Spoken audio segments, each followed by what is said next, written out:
Police from across South Carolina are getting together to fight gang crimes in the state. They're at a three-day conference that started today to talk about what's working and what else they can do. Our Robert Kittle was there and tells us police want you involved too.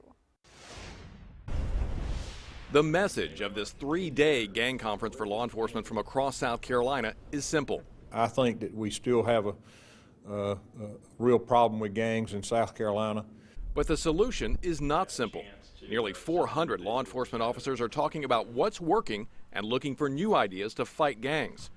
We can't show you much of the conference because a lot of the officers work undercover or don't want to become targets for gangs. Chief Keel says the solution is not just up to police. We cannot arrest our way out of our gang problem.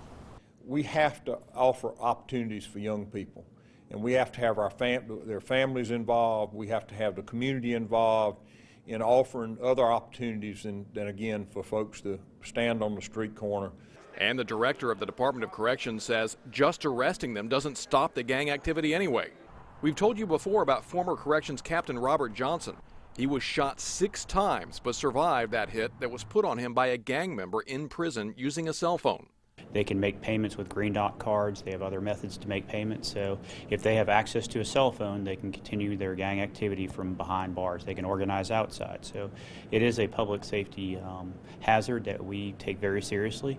He says his department is focusing on giving inmates education and job training so when they get out, they avoid crime. Chief Keel says that school resource officers are a big help, mentoring kids and steering them away from gangs. In Orangeburg, Robert Kittle, 7 on your side. Law enforcement says churches and community groups also need to get involved along with families to give young people things to do to keep them out of trouble. According to the U.S. Department of Justice, there are nearly 28,000 gangs nationwide with more than 700,000 members.